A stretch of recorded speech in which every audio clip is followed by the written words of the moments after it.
You are listening to Resilient Life, the podcast where we explore the power of resiliency. I'm Nikita Ross.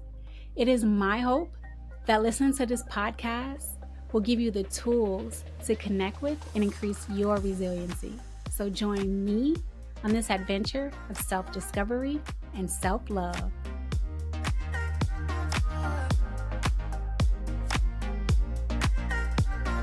Joining us for this episode of Resilient Life, the podcast where we explore all things resiliency.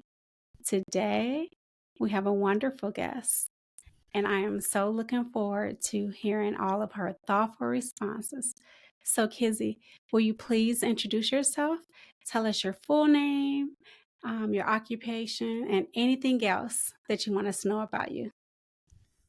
Sure. Thank you, Nikita, for having me. Hello, everyone. My name is Kizzy Smith. I am born and raised Baltimorean. I am an educator by trade, however, currently working in finance and education. I've been in education for, I had to look at the year, for 23 years. So I've done a few different things, different things in education. So I've kind of it hasn't been a straight trajectory.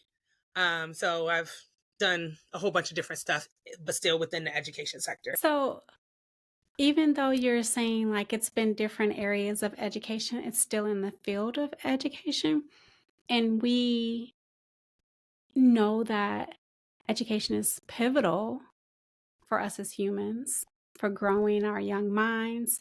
And there are so many facets to make education work. So yes, our teachers are wonderful. We love them. Our principals are wonderful. But we have all this other staff around that help keep a school going. We have our cafeteria people, our bus drivers. We have our finance people. We have all our behind the scenes people who keep this unit of education working. So I think the fact that you've been in the field of education, even though you've transitioned within different areas, I think that's awesome. So good job. And thank you for that. I tried to leave. What do you love? Go ahead, sorry. I tried to leave the field, but it just called me back. Which is perfect for the question I was about to ask you. What do you love about education? The thing I love most about education is how, like you said, just how pivotal it is, right? So anything you know, thank a teacher for.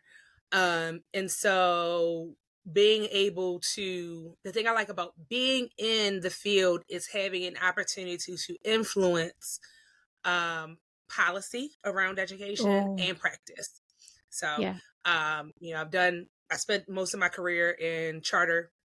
And so, in doing so, having the opportunity to really craft what I felt like, or we, as a part of a team, felt like it should look like.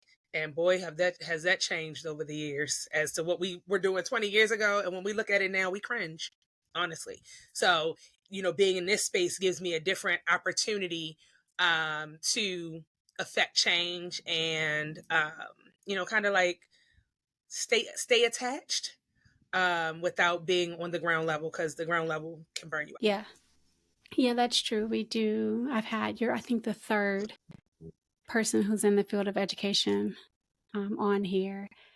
And we talked about how there can be a high turnover rate, a high burnout rate in the field of education for several reasons. And one of the main reasons is we're not valuing our educators the way we should, and that reflects in how we pay them. So yeah, I get that. And I love that you figured out a way to stay connected to the field of education without saying, I'm done. You're like, this field is important to me, so let me figure out how I can stay connected. So I like that. Yeah. That's really good. That's good thinking out of the box, Kizzy. How do you define resilience? I define resilience as that bounce back, right? So life is going to life, but resilience is the ability to keep pushing through all that life throws at you. Yeah, that's resilience. So in its purest form, I think that's resilience, right? So later in life, I realized, real resilience is a little deeper than that. being able to actually process all of those things that happen to you to really be resilient and be able to show up as your true self without the influence of your trauma. I consider that resilience at this point. But I think base level resilience is bounce back, be able to keep pushing through. Thank you for that. I think on the surface, a lot of people's definition is the bounce back, which isn't wrong.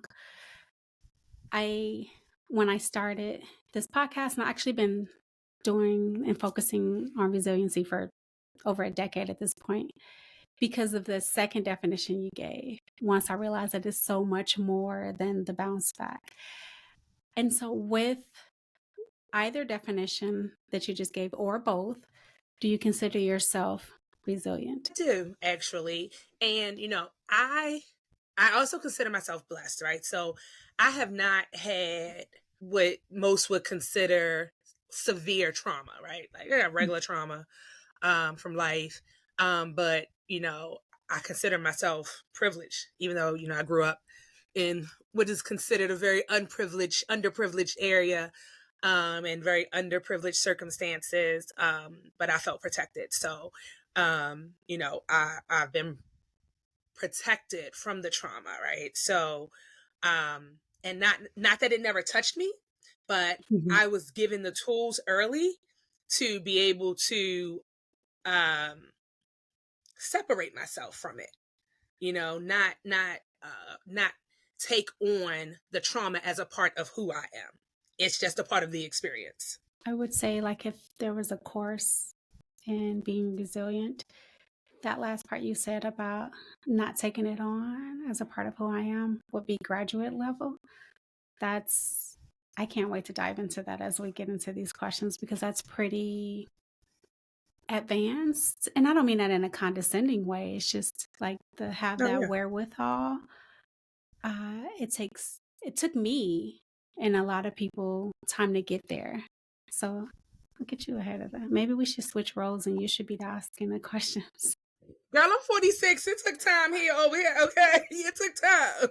This development and learning to reflect, and then I'm an empath, so like being able to separate other people's trauma. Like it's been a process. It's been a graduate level course. What made you smile today? Um, oh my gosh. So I have an 8-year-old, and he is in a book club, and they've been reading the series The Bad Guys Club or The Bad Guys. A series that I tried to get him to start reading a long time ago, and he was like, "Nah." But his Mm-hmm. homie Mm-hmm. was in a book club, and they were reading The Bad Guys Club. He's like, "Oh yeah, I'll go." And then now he loves it. And the book club is only on like book, I think they're on like book 7. This child of Okay. God and mine is all the way on book 15. No, 18, which we had to go to the library to get today because his school's library didn't have it. Oh, Because it's relatively new. When we couldn't find it, it was one copy left, and they couldn't find it. So the guy's running around trying to find it everywhere, and he walks back to the counter with it, and my child's eyes just almost pop out of his head. He's so excited. He's jumping up and down. He's in the library, so he's quiet, but he's jumping up and down. He's so excited. And, I couldn't help but, smile real hard. I smile all day, but smile real hard and very genuinely. Kizzy, I'm a baby. there's so many layers to that story. You're raising a young Black male and you're implementing the wonderful world, and I'm biased because I love reading as well, the wonderful world of reading. You're teaching him that, you're wrapping him in that, and that is so amazing that you're supporting that, encouraging that, and that he loves it. When I was younger, and I'm old, I have you by a year. Uh, the girls, we would read, and then we would talk to the boys and say, "You're gonna read," and they were too cool. Nerds read, and so that's why I'm saying like it's so many layers of the awesomeness of that story. Does that make sense? It does, And and it I makes me appreciate it. smile. It's not easy, right? So like nothing in parenthood is easy. Um, but finding the right book to really or series. I like series because he gets really roped in. Finding the right books for kids is difficult in and of itself. I'm a reading teacher, where I was a reading teacher. And finding books for boys is definitely a challenge. I always Yes. found that my male students always like nonfiction. I hate nonfiction. Mhm. Hate it. I don't watch nonfiction. Well, I haven't. I just started like this year, literally. But I ain't watch nonfiction. I ain't reading nonfiction. I don't do nonfiction. Reading has always been my escape. And Yes. so, nonfiction is ugly and real Yeah. in life. Who wants Yeah. to read about life Yeah. when you live in it every day? Yeah. So, Exactly. my son started reading it too. And, we've had our ebbs and flows with his desire to read. So I found that for him, finding a series is the way in the light. I like that. Thank you for doing a great job at raising a wonderful Black male. Jury's still out, but we got hope. Inshallah. So you already know that, and I don't have to tell you this because I know you know it, so much of how a person ends up, their personality, their traits, their qualities is due to that foundation that happens when they're in their young childhood. So you're already doing it. You're building that solid foundation. So give yourself some credit. Yes, ma'am. How do you celebrate yourself? Oh, girl, I had to think about that when I read that. I was like, do I celebrate myself? And like, I don't know. I don't know that I do. Right. And I was Mm, racking my brain, like, I don't know that I celebrate myself. Like, I celebrate others. But for myself, it feels like what's there to celebrate? Like, I ain't did nothing. Like I'm harsh on myself and I know that. yeah. But it's like I have these goals, right? And if I ain't reached them, what you celebrating, sis? Like regular stuff? Okay, great. You did the regular stuff. You did a little bit more than the regular stuff. Cool. But it's not anything to celebrate. So I don't think I celebrate myself. I don't. Thank you for that honesty and vulnerability. Yes, celebrate the regular stuff every day, all day, because not everybody even gets the regular stuff. And you also said I did a little bit more than the extra, the more than regular stuff. Celebrate that too, because not everybody has that, are able to do that. So yes, celebrate that. And Kizzy, celebrate the fact that you are a creative. You make beautiful jewelry. You are a warm, Shameless welcoming plug. human. When I first met you, I just felt connected to you. And I don't always feel that way with people. People feel connected to me because I give out those vibes, but it's You not do. always. Celebrate that you have a wonderful heart. None of us are perfect, kids. We're going to mess up. We're going to think bad things, say bad things, but you at your core, Kizzy, are a good soul, a good person. You're kind.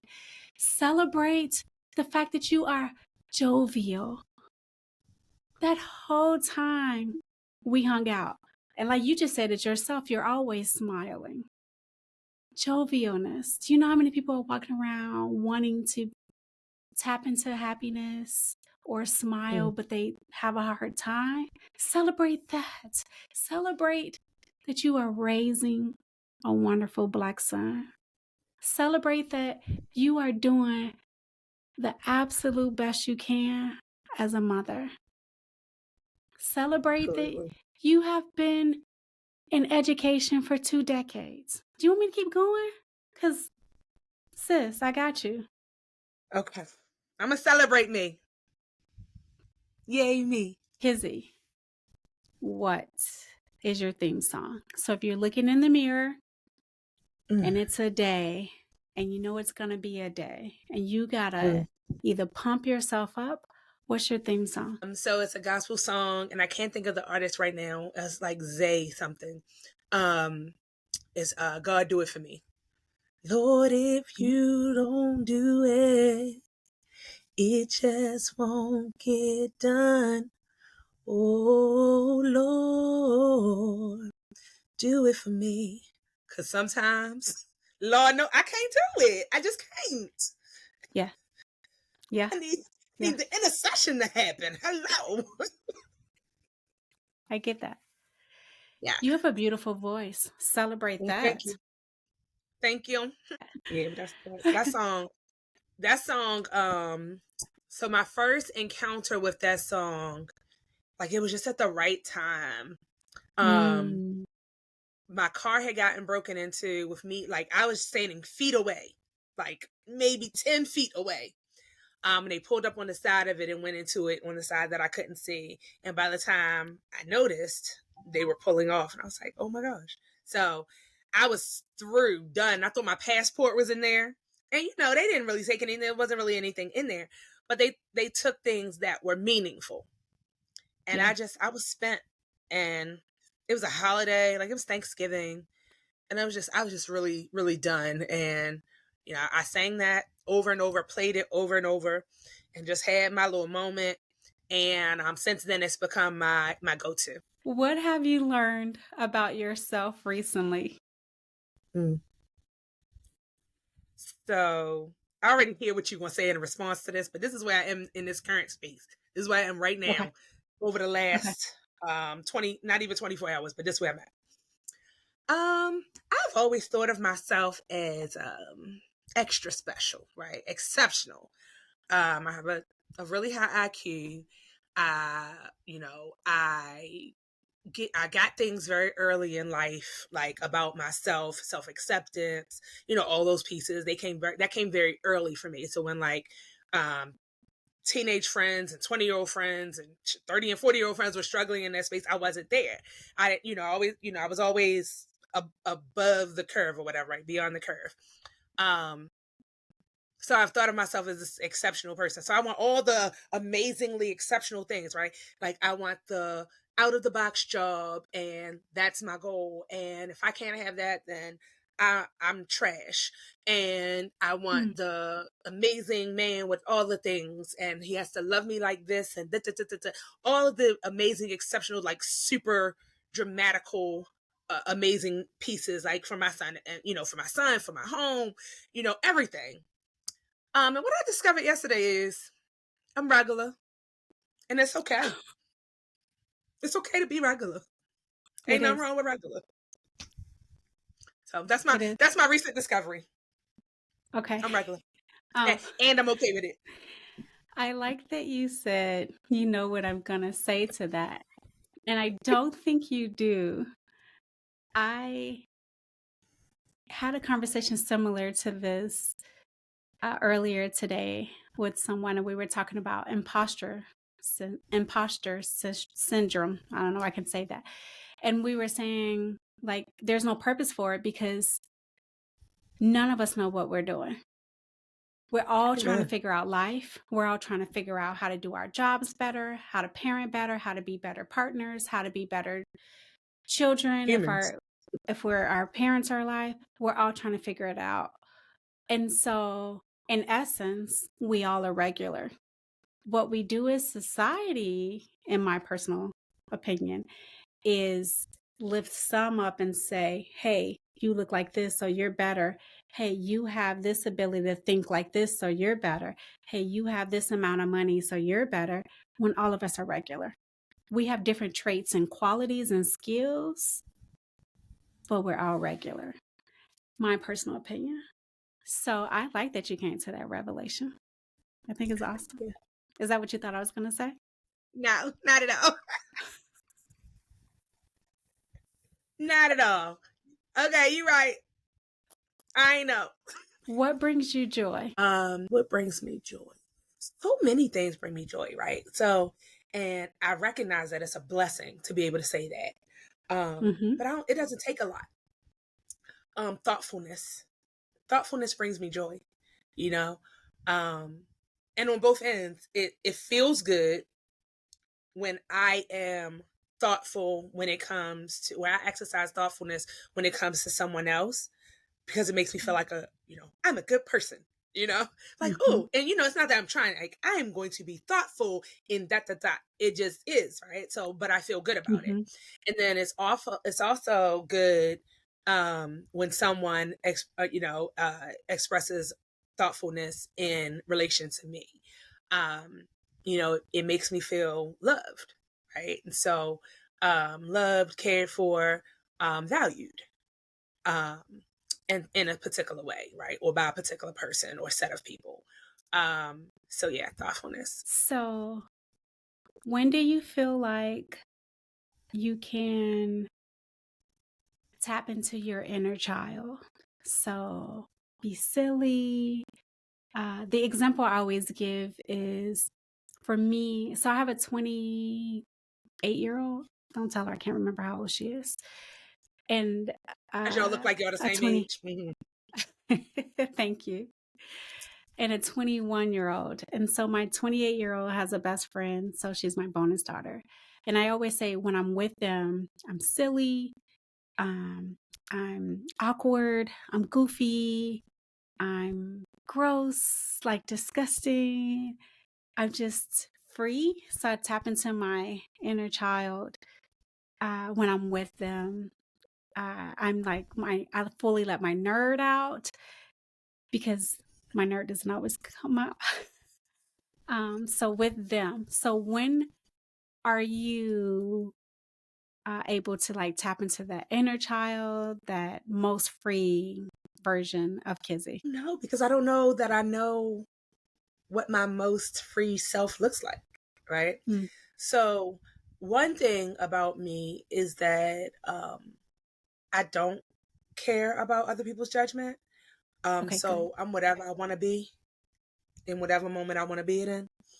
Yeah, Um, so there's a lot of that. But it's not always a comfortable space. I'm gonna yeah. do it because that is me, but I Hmm. recognize that sometimes it's uncomfortable for me. So the place where it is the most comfortable um, is probably, so I have an ex who definitely gives me that. But my line sisters, as I mentioned to you before, we just celebrated our 25th anniversary. Um, Congratulations. these people have known me since I was a teenager, and we've known each other since we were teenagers. And so we've been through and my line is very close. So we've been through all of life's ups and downs together, and everything in between. And so, you can't really put on airs with people who know all your dirty laundry, Yeah, people who know you're good, bad, ugly, and indifferent, Um, so there's a freeness. I don't know if that's a word. There's a feeling we're of using it. freedom Yeah, there as well. Yeah, I like it. As well. So yeah, I would say my line sisters consistently offer that. And they take me as I am, space. But they call me out on my I stuff lo- too. yeah, we need that, right? Absolutely. Yeah, Absolutely. yeah. I uh I love that. I love that you and your line sisters have remained close. You hold each other accountable, you love on each other, you support each other, and you are your authentic selves with each other. I think that's amazing. And I love that that is a safe space for you. And although I am always myself, I don't, when I'm in a professional setting or if I don't know someone really well, I'm not going to bust out just like acting silly because it's just not the space for it, if that makes sense. And so that's why when I'm with my daughter and bonus daughter, I'm just like, and I'm still myself because as Right. humans, we're multifaceted, but I'm just like, I'm not putting on airs when I'm with other people because I'm always authentically Nikita. But when I'm with them, I just get to tap into the inner child and just be outrageously silly. So yeah. Where do you feel, and I wonder if I think I feel like I know this answer a little bit. Where do you feel the most peace, the most calm? Is it at home? Is it at the park? It is a beach. It's a beach. Put me on a beach anywhere. Give me sand and ocean water and leave me be. Put a drink in my hand and leave Mm. me be. I was gonna say, well, you gotta have a drink in hand. Yeah, And if that girl, and if that is a hammock, you you'd done. be lucky to get me back because a beach and a hammock, I'm done. I'm done. I That's don't need nothing else. you're good. And are you sleeping? Are you reading a book? Or Maybe any okay. of it. Sometimes I'm literally just sitting and Oh, looking at the beauty of God's creations, right? So there's so much peace and renewal in that for me. yeah, That is where I go to rejuvenate, right? And so sometimes it used to be in my 20s, it was don't talk to me, I'm reading my book. And so I have the same travel partner from my 20s today. And, we've changed quite a bit over the years. And so she used to throw things at me because I wouldn't talk to her. I would be reading my book. So, but yeah, so that space is so, we've made life decisions, that like we save conversations till we get to the beach because we believe in the really? positive ions and the effect that they have. And so, yeah, the beach is my absolute, absolute space where I am most at peace. I love that. How often are you able to get to the beach? Usually I travel. So over the last 5 years, it's been anywhere between 6 and 11 months out the year where I'm somewhere. Um, Oh, wow. this year, I didn't set my tail down because I'm gonna be a grown up now, and I don't want to, but I'm be a grown up now with these finances and Yeah, make some better decisions because retirement is it ain't that far away, or yeah, the idea of retirement. Who knows when I would yeah. actually be able to retire, but the idea of retirement isn't that far away, so I have to do a little better planning. Sounds like you may not be able to go as often as you used to, but the fact that you can still go, I would say is still a privilege and a great thing because not everyone has that ability to Mhm. do that. So I'm So happy that yeah, you still have that opportunity to do that. so this year it'll be 3 to 4. Um, it'll be 3 to 4 this year, and they may not be as extravagant as I might like them to be, but you know it'll still be I think that's sufficient good. and fun and relaxing and all those pieces. So I need it. It's like air, it's like air. I Yeah, need that air, that specific brand of air. I get it. I get it, Getsy. Oh, I'm gonna skip this one. Uh, Uh-oh. oh, and that one too. I'm gonna come back to it. Not skip it completely, but just come back to it. I want to start with this one. What is something you are proud of? um I think the thing in the world that well, hmm so can I say two things? So I'm very Mhm. proud of the fact that my child is a happy kid. Mm. Um, he is a ball of joy from the time he wakes up to the time his eyes fall closed. Um, and so I know, I've worked with children for 20 plus years. Like, I know what goes into that, right? Like, Yes, so I feel good about that. I'm proud. I'm yes, proud to be a good mother. Period. Call it what it yes. is. I'm proud that I'm a good mother. Am I perfect? Absolutely not. Are there some things that I'm working on? Absolutely. Do I have some commitments I'm trying to make to myself about how I parent? Absolutely. But I'm a good mother. And when my mommy says it, that is just like that just makes me feel really, really, really awesome. And then professionally, I would say I'm proudest of um chartering a school in the neighborhood in which I grew up in. So Wow. that that that's my proudest moment. So let me restate that. being a part of a team that opened a school in the neighborhood in which I grew up in. I ain't write no charters, Wow. but Okay. No, that's still a huge accomplishment. yes, That's still really good.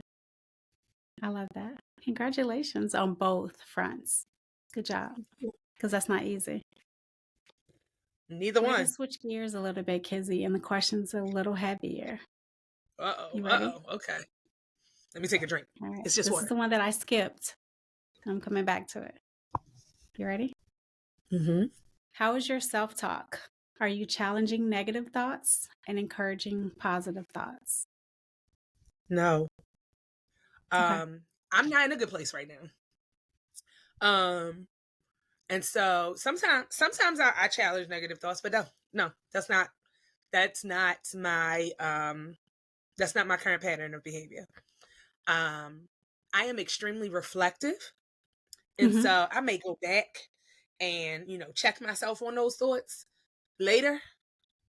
But my natural self in this space, mm-mm, I'm not challenging negative thoughts at all. And I'm challenging my best friends when they try and challenge my negative thoughts. Leave me alone. That's not where I'm at right now. So, yeah. Because my girls be trying to get me together. They be trying to get me together. I told you about my revelation yesterday. I came through some stuff to get to that space. So, Mm. yeah, I'm not. I might later, So but thank I'm you not for right being now. honest, Kizzy. Based off of what you just said, how would you and Kizzy, let me clarify. You don't have to answer every question. You know that, right? If there's a question that Sure. I ask and you don't want to answer it, say next question and we will skip that question. No hard feelings. Okay? Because this is Yes, a ma'am. safe space. Okay? All right. So I actually want to skip that question myself. I'm going to skip that one. I'm going to I ask can you this take it. one. You can give it to me. I can handle it. I promise. Okay. Based off of the answer you just gave, how is your relationship with yourself? Oh, we in a struggle space right now. I'm not happy with my behavior. Hmm. Um, and my lack of discipline. And so, yeah, we fighting. So, one, I think it's normal to be hard on ourselves as humans. And then, as Black women, we, for some reason, and we know the reasons, but for some reason, we're harder on ourselves. We feel like we have to outperform our peers. We have to be the best. We have to be perfect. We have to be the all for everyone. I'm the rock for this person. I'm strong for my children. I'm strong for my partner. And not all Black women. Some Black women have moved into their soft era. Get it. And I'm actually working on that. But there are too many of us who are really hard on ourselves. Have you forgiven yourself for your past mistakes? Yeah. Oh, I'm good. pretty. I'm pretty good at that. So I had one thing that was like glaring at me from when I was like 11. That I was at 46 still mad at myself about. Beating Not myself uncommon. about. Yep. Um, and actually, me and God had a conversation in church last Sunday where I literally felt a release. I literally felt a relief. And so, yeah, I can newly say, yes, I have forgiven myself. I love it. Do you think it's important for people to do that, Kizzy? To forgive themselves for their Absolutely. past mistakes? Why? Absolutely. I think that um, until you do, there will always be a part of you that you can't fully access. And so Mm, that's unfair to you, right? So I talk a lot mm, about showing up 100% me 100% of the time. Mm, but are you really? Because mm, you can't even um like darken you darken in that piece of the pie or the puzzle or whatever. My son's working on fractions Mhm. right now, so that's where my mind is. But you darken in, that piece of you, like you put a whole cloak over it. And so if you can't deal with whatever that space is that you're unhappy with, or that you feel like you messed up, or you did something wrong to someone, or whatever it is, or you did something wrong to yourself, whatever it is, then you're not fully accessing yourself in totality. So, which could be stopping you from Interesting. so much more. Interesting. That makes sense for you in this space of forgiveness, but not in the space of negative thoughts. Huh. And I would say they're one and the same. Something to Mm. think about. What is the healthiest thing you've done for yourself? So the healthiest thing I've done for myself is I signed up for swimming lessons. I have, as much as I travel, I have a ridiculous fear of water. I don't like water in my face at all. Oh, wow. Not even in the shower. Like I wash my face Okay. like this, wet, dip in, dip out, dip in, dip out like this. It is a very stressful thing for me. Mm, Like full anxiety attack in the middle of the ocean. And this is after I had taken swim mhm. lessons earlier in life, in my 20s. And then after that it was just a wrap. It just was something that I was just not gonna do. And had to figure out how to be okay with it. But I decided I was gonna do hard things. And that's the hardest thing that I've ever done. Well, I'm still doing it. So my last lesson for this session is on Saturday. Um, so I'm still very much fighting through and pushing through, and I still can't do the whole breathe underwater thing because it don't even make sense to me. Um, but if God wanted me to breathe underwater, He would have gave me gills. Um, But, I want to swim, like, for several reasons. I want to swim for exercise. I want to swim so I can go swimming with my son. I want to swim to be able to save my life. My son can save his own life. He can, at some point he'll be able to save mine. But, um, like, I want to be able to do this, and I was still standing in my own way. Um, Yeah. and so, that's like, it was the healthiest thing for me physically and mentally.